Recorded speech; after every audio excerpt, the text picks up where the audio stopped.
Mount Pleasant Town Council member Will Haynie is running for mayor of the town of Mount Pleasant. In this edition of Quintin's Close-Ups, I sit down with Will one-on-one.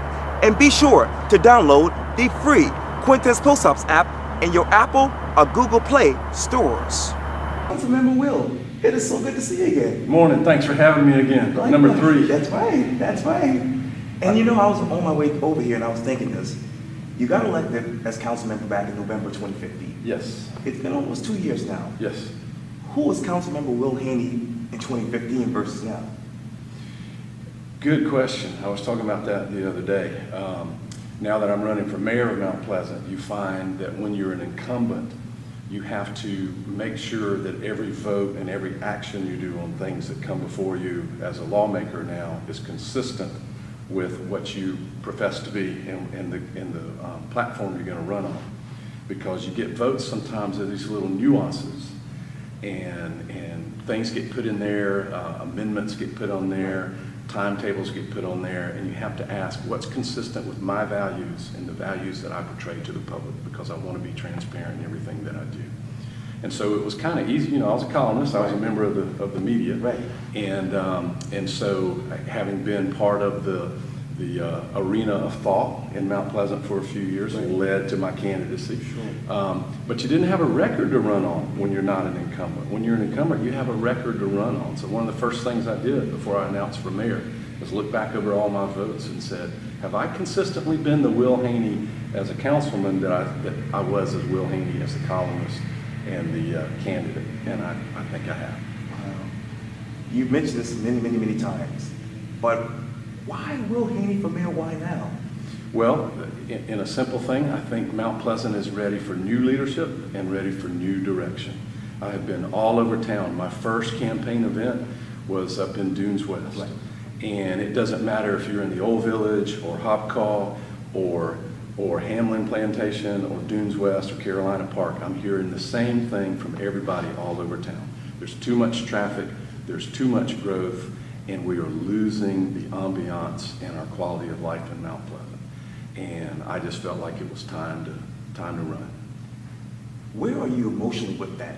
Knowing that there's so much traffic, you got people moving here every day, you have flooding issues in the Old Village. Yes.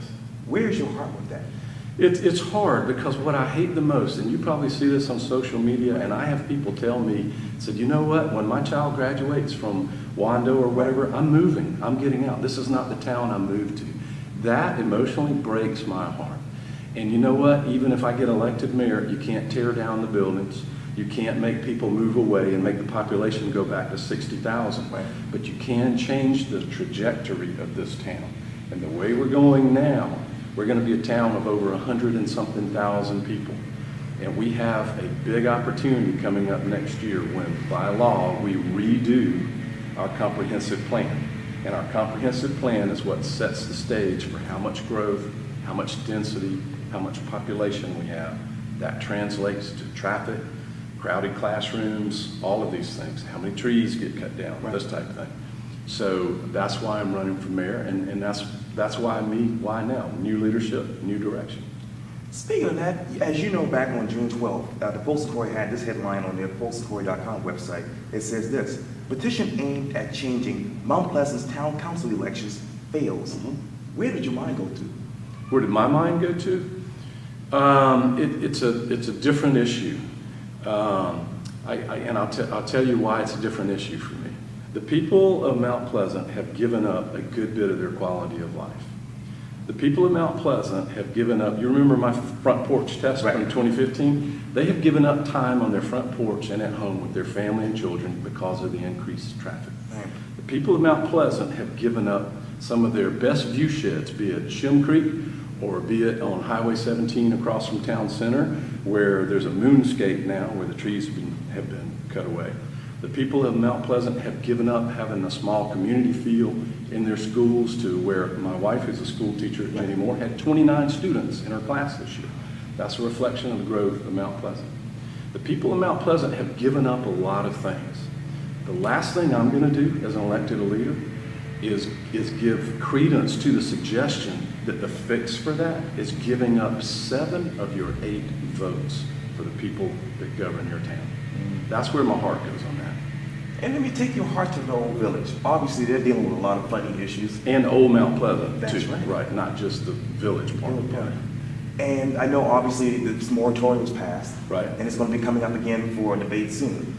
For a second reading, yeah. It did pass unanimously, and so it will happen. And I chair the Public Services Committee that will receive this engineering report that tells us where the problem is. Which, I mean, it's widespread, but some places it's much worse than others.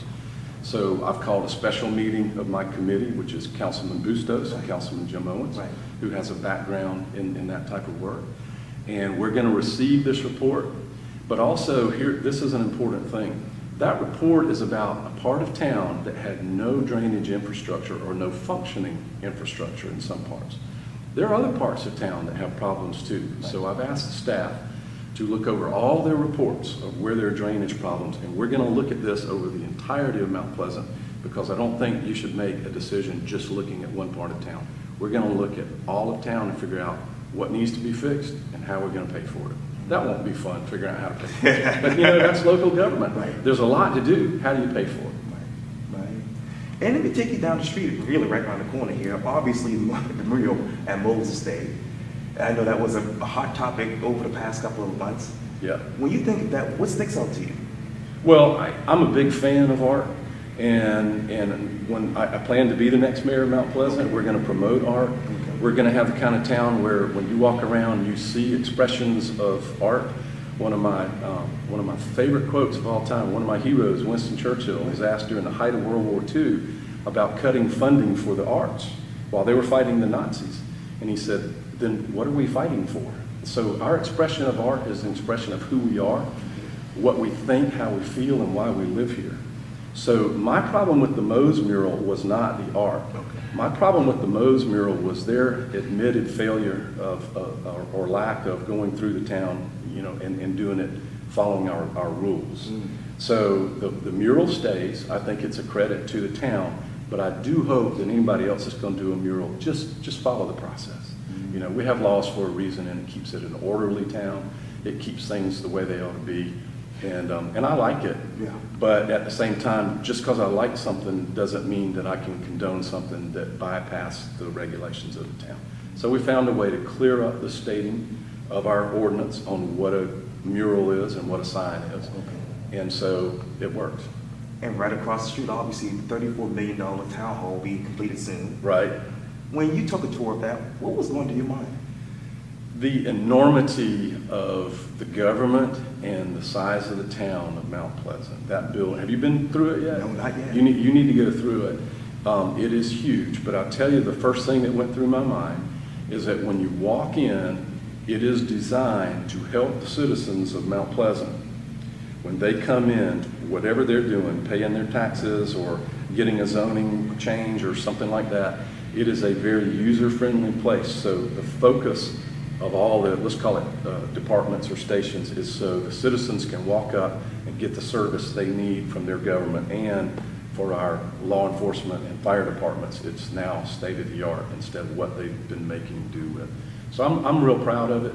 I was not part of the council that authorized it or spent the money or anything, but it's going to be the new town hall, and we're going to make it work for the people. So like I indicated earlier, you've been on council for almost 2 years. Yes. What letter grade would you give Mount Pleasant Town Council dealing with all the issues from apartment moratorium to affordable housing to flooding to traffic? Right now, probably a good strong B or B plus, especially the four of us that were very clear on what our agenda was, and we were swept into office, all four of us. We have done the things mostly.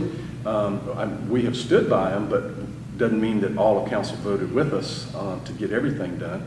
One of the things we have not done is slowed down the building permit rate.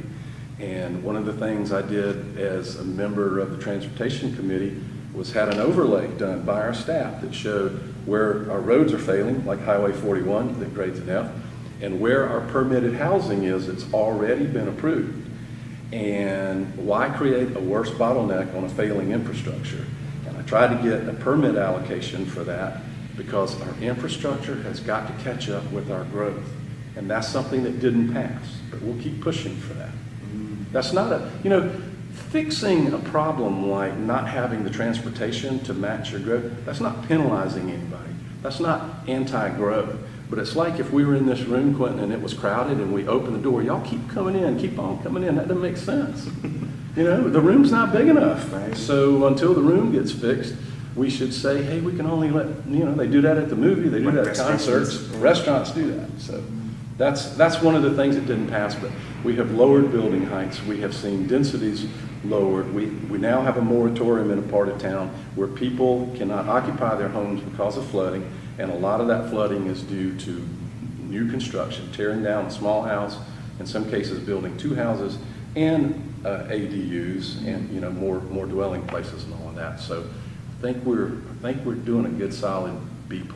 I'm shooting for an A. Wow. Yeah.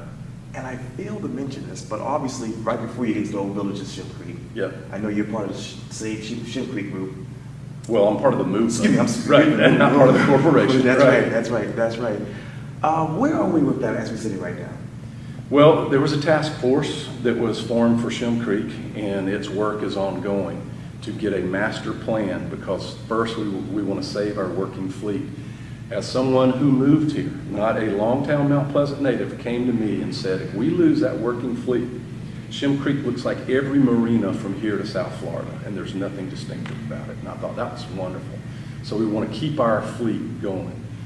And we want to keep the coastal atmosphere that it has. You know, you've got places selling shrimp. Right. You got places where you can put a boat in the water. You got places for nightlife and seafood. There's one lodging place on there, you know. And so we wanted this task force to take a look at all of that. Access to the creek for the public, but also protection of the creek for the working fleet. You've seen that creek on a Saturday. Could you imagine docking a shrimp boat with all those boats and all those paddle boards and all those kayaks? Right. So, you know, I think that the building there is not a credit to Shim Creek. I'm talking about the garage. Right. I think had I been on council and others, that would not have happened. And I hear that from a lot of folks that say, now I see what that fight was all about. But it's there, we have to work with it, and we have to try to protect all of Shim Creek for what it's supposed to be. Now we're doing that new walkway on the bridge. Yes. That'll be nice. It'll keep people off the sidewalk. Sure. And I think it's, you know, I've often told people, other towns, they can build parks like ours. They can build buildings like this. They can't build a Shim Creek or a waterfront park or a Pitt Street Bridge or the Marsh View from the Wando Bridge. They can't recreate that. So let's protect that. That's distinctive about Mount Pleasant. Let's keep it like it is. Okay. Well, Councilmember Will Haynie, thank you so much for your time. I really appreciate this. Thank you, Quintin. No one word, one thought. I practice all night. Oh, really? I'll be ready for you next time. Will Haynie 1 year later. Thank you. Thank you.